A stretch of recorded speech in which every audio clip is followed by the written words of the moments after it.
આજ રોજ તારીખ 18 મે 2025 રવિવારે સાંજે 5 કલાકે જમ્મુ કાશ્મીરમાં પહેલગામ ખાતે પ્રવાસીઓ પર થયેલા આતંકી હુમલાની ઘટના બાદ ભારતીય સેનાએ ઓપરેશન સિંદૂર દ્વારા આપણા તિરંગાને અપાવેલ ગૌરવને વધારવા મહુવા ખાતે ભવ્યાતિ ભવ્ય તિરંગા યાત્રાનું આયોજન કરવામાં આવ્યું હતું। આ તિરંગા યાત્રા અખંડ રામધૂન મંદિરથી મહુવાના રાજમાર્ગ, પરશુરામ ચોક, વૃંદાવન ધામ મંદિર, વાસી તળાવ, પોલીસ ચોકી, મેઘદૂત સિનેમા અને કુબેરબાગ થઈ ગાંધીબાગ ખાતે તેનું સમાપન થયું હતું। આ તિરંગા યાત્રા દેશની એકતા, અખંડતા જાળવવા સાથે સૈનિકોનું મનોબળ વધારનારી છે।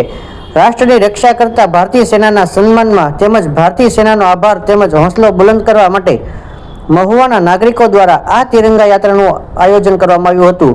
મહુવાની રાષ્ટ્રપ્રેમી જનતા બહોળી સંખ્યામાં આ તિરંગા યાત્રામાં જોડાઈ હતી તેમજ આ યાત્રામાં જીઆરડી તેમજ પોલીસ જવાનો પણ જોડાયા હતા। થર્ડ આઈ એક્સપ્રેસ રિપોર્ટર સંદીપ સોની।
ગત દિવસોમાં પહેલગામની અંદર જે હિચકારો હુમલો ધર્મ પૂછીને કર્યો આતંકવાદીઓએ, એની સામે ભારત સરકારે અને આપણી સૈન્ય તાકાત કે જેમણે પાકિસ્તાન ઉપર હુમલો કરી અને જે દેશની શાન વધારી છે અને દેશને બચાવ્યો છે, આ બદલ મહુવાની સમગ્ર પ્રજા તિરંગા યાત્રાનું આયોજન કરી આપણા દેશના જવાનોનું ખૂબ ખૂબ દિલથી સ્વાગત કરે છે અને એમનો હોંસલો વધારે છે।